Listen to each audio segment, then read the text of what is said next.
Okay, the moment of truth. Ready? That's right, yes.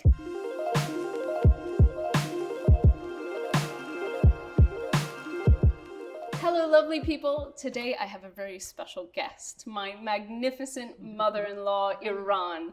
And she is going to teach us a very special Persian rice dish. It's called? TAHCHIN.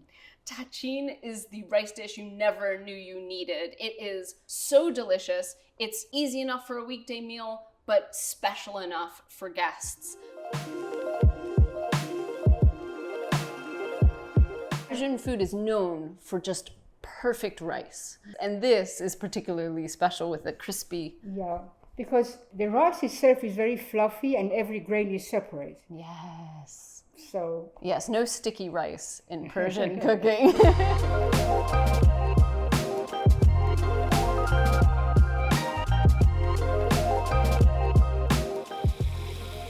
We're going to start by rinsing the rice 3 or 4 times to remove excess starch.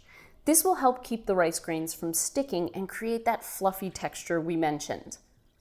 Now, 3 cups of rice will feed 4 people if you're making TAHCHIN the main star of a vegetarian meal. But if you plan to serve it with chicken, as Persians often do, then this amount will serve 6 people. Once you've rinsed the rice, cover the grains with water and let the rice soak with 3 tablespoons of salt for at least 2 hours. Usually, my mom-in-law does this the night before and just leaves the bowl on the counter covered. Next, we prepare the saffron in a small cup or dish. Add the boiling water and stir so that the saffron infuses the water. Saffron is the most quintessential seasoning in Persian cooking, and it's what turns the crispy bottom of the TAHCHIN a beautiful golden color. While the saffron sits, Mum is going to wash the barberries. Now, you can 100% make TAHCHIN without barberries, but if you can get your hands on some, they really take this dish to another level. I buy mine on Amazon. You might need to search under their Persian name, zereshk. I'll drop the link below. You really can't substitute raisins or currants. Those are too sweet. Barberries are tart little firecrackers. It's best just to skip this step if you can't find them. Mum washes the barberries to remove any dirt and then soaks them for 10 minutes to plump them up a bit. Next, heat a skillet over medium-high heat, add a touch of oil so the berries don't stick, and sauté them with a teaspoon of sugar very quickly. This happens for less than a minute. If they cook for longer, they turn black, and you really want to preserve their ruby color so the barberries look like jewels within the rice. When they're finished, set them aside to cool slightly. Now let's return to the rice. We're going to drain it and add it to a pot of fresh water that's been heated to a boil. We're going to parboil the rice for about 3 minutes.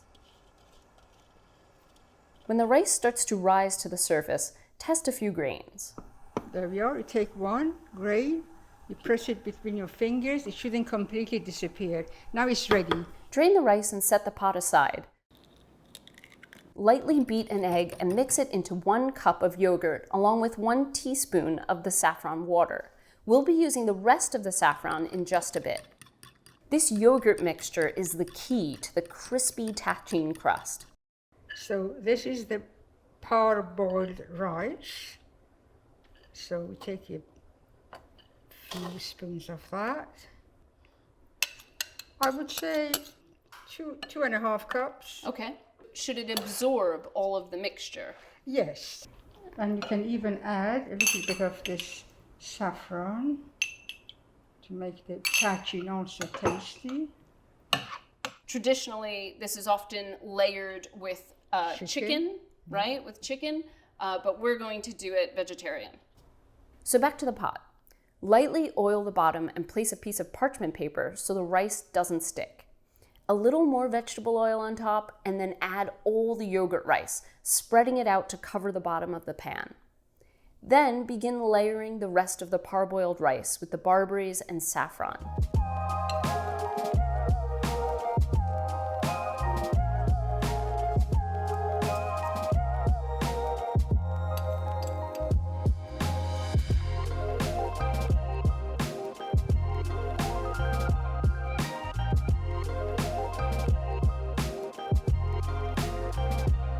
Mum adds 2 healthy pats of butter on top, which will melt as the rice steams. You can put some holes in it like that so the extra moisture will escape easily. And here's a classic Persian move, lining the lid of the rice pot with a clean cloth. The cloth will absorb the moisture as the rice steams, which will keep the rice grains separate and fluffy. Now, every pot is different and you'll have to experiment, but I keep the heat on medium for a good 5 minutes to start developing that crispy crust at the bottom. At home though, Mom only does it for a minute or so because her pot has a thinner bottom than mine. Don't burn your hair. I won't. Okay, we'll do 5 minutes. It's difficult cooking in other people's kitchens, right? Yeah. Yeah, different pans, different... The heat is different, the Yeah. pot is different. I understand. After that initial heat, lower the flame to the lowest setting and allow the rice to steam for roughly 30 minutes until the rice is tender and fluffy. After half an hour, we can go like that. It's like if it makes a stuff sizzling sound like in an iron, that means it's ready. I love that. Today we've made tahchin to go along with an easy saffron chicken stew. Simply chicken thighs simmered in chicken broth, onion, saffron, rosemary, and bay leaf, with a healthy squeeze of lemon at the end. Okay, the moment of truth. Ready? That's right, yes, go ahead. we go. You're better than this than me. Oh. Okay. Wow! We did it! It's gorgeous! Yeah, it's perfect. It is perfect. Well done, Mom.